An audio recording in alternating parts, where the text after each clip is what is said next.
وَهُوَ الْقَاهِرُ، وہی غالب ہے، وہی سربلند ہے، وہی سب سے اوپر ہے، علی عبادی، فوق عبادی، اپنے بندوں پر،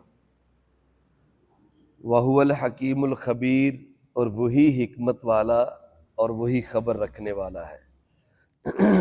تین عقیدے اللہ رب العزت نے اس آیت کے اندر مسلمانوں کے صحیح کیے ہیں۔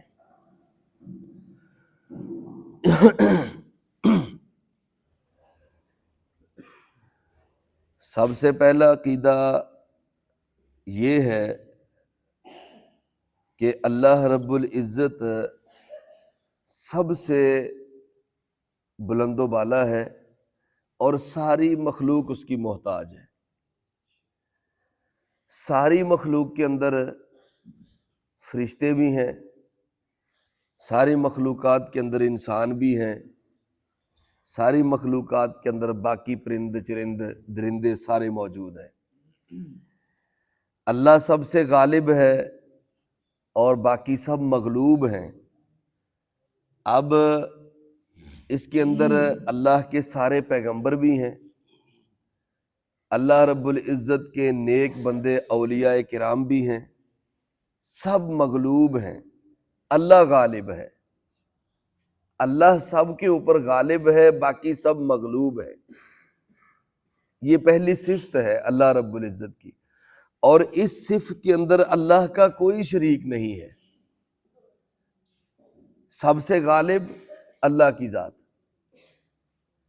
لیکن بعض علاقوں میں سمجھ لیجئے یا لوگوں میں سمجھ لیجئے کہ یہ باتیں پائی جاتی ہیں کہ وہ اللہ کے نیک بندوں کو، اللہ کے ولیوں کو اتنا زیادہ بڑھا چڑھا کے بیان کرتے ہیں کہ وہ اللہ سے بھی اوپر لے جاتے ہیں،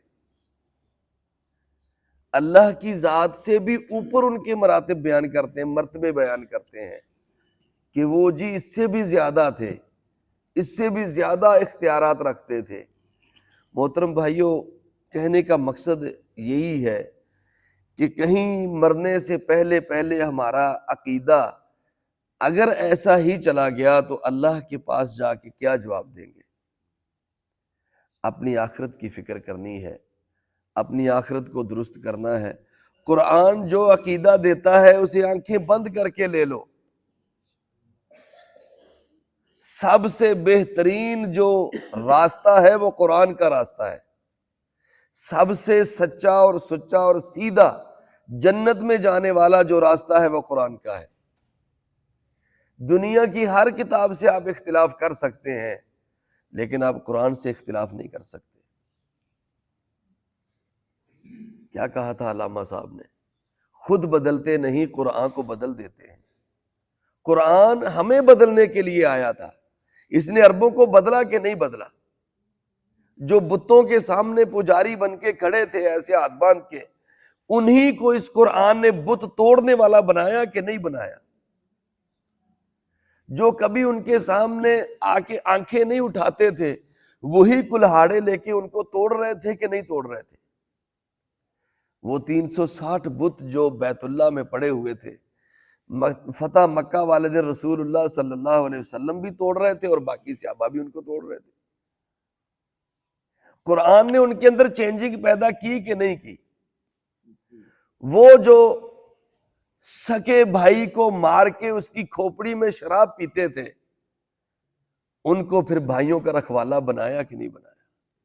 کبھی سگے بھائیوں کی کھوپڑیوں میں شرابیں پیتے تھے، اور کبھی اتنی چینجنگ آ گئی، اتنا چینج کر دیا اس قرآن نے ان کو کہ نبی علیہ الصلوۃ والسلام ایک دوسرے بندے کا، دوسرے علاقے والے کا، دوسری برادری والے کا ہاتھ پکڑتے ہیں اور ایک اور علاقے اور برادری والے کا ہاتھ پکڑتے ہیں، دونوں کے ہاتھ کو اوپر رکھ کے کہتے ہیں آج کے بعد تم دونوں بھائی ہو، اور وہ ایسے بھائی بنتے ہیں کہ میں اور آپ آج اس جیسی مثال نہیں دے سکتے جیسے وہ بھائی بن جاتے تھے۔ قرآن نے چینجنگ کی یا نہیں کی؟ خود بھی چینج ہو جائیے۔ اگر وہ چینج ہوئے تھے تو ہمیں بھی چینج ہونا ہے۔ ہم سے جو پیچھے غلطیاں ہوتی ہیں قرآن کو سامنے رکھ کے ان کو دور کر لیں۔ میں تو کبھی کبھی یہ کہا کرتا ہوں کہ قرآن ایک ایسا آئینہ ہے، اس کو اپنے سامنے کر لیں اور اس کے سامنے کھڑے ہو جائیں، یہ آپ کو بتائے گا کہ آپ کے اندر کون کون سی غلطی ہے، پھر آپ اس غلطی کو نکالتے چلے جائیں، آپ اللہ کی قسم اللہ کے بہت بڑے ولی بن جائیں گے۔ اور کیا، ولیوں کے سروں کے اوپر سینگ لگے ہوتے ہیں۔ جو اللہ اور اس کے رسول کی بات کو مانتا ہے وہی تو اللہ کا ولی ہے۔ جو اپنا سارا دن قرآن کے مطابق گزارتا ہے وہی تو رب کا ولی ہے۔ جو اپنا لیل و نہار، رات دن، کھانا پینا، اٹھنا بیٹھنا، تجارت، لین دین، کاروبار، دکانداری، سب اللہ اور اس کے رسول کے حکموں کے مطابق کرتا ہے، بیٹھا ہے دکان پہ درود پڑھ رہا ہے، اللہ کا ذکر کر رہا ہے، یہی اللہ کا ولی ہے۔ اور کیا ہوتے ہیں اللہ کے ولی؟ اور کس کو کہتے ہیں؟ اللہ اکبر۔ قرآن کا راستہ سب سے سیدھا راستہ ہے۔ رسول اللہ صلی اللہ علیہ وسلم بھی کہا کرتے تھے ان ھذا صراطی مستقیما فاتبعوہ، لوگو یہ قرآن میرا سیدھا راستہ ہے، اس کے اوپر چل کے آؤ گے تو جنت میں مجھے مل جاؤ گے۔ اگر تم نے اسے چھوڑ دیا تو تم باقی راستوں پہ نکل جاؤ گے، پھر مجھے نہیں پا سکو گے، کیونکہ وہ راستہ چھوڑ چکے۔ قرآن چھوڑ دیا، سمجھ لے جنت کا راستہ چھوڑ دیا۔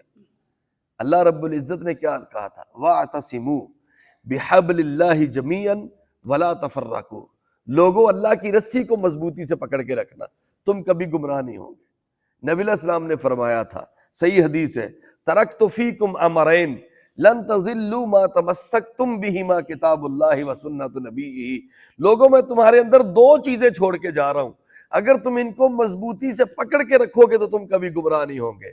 پہلی کیا تھی؟ کتاب اللہ، اللہ کی کتاب، دوسرا نبی کی سنت، ان دونوں کو پکڑ کے رکھنا، تم گمراہ نہیں ہوں گے۔ تو یہ کتاب ہے قرآن مجید، اس پر آنکھیں بند کر کے عمل کریں، اس کا ترجمہ خود پڑھیں، خود اس کو سیکھیں، اللہ سے دعا کریں۔ مجھے ایک بزرگ یاد ہے، ہمارے علاقے میں ادھر ہیر میں رہتے ہیں، آج بھی الحمدللہ زندہ ہیں، سلامت ہیں، اللہ ان کو صحت دے۔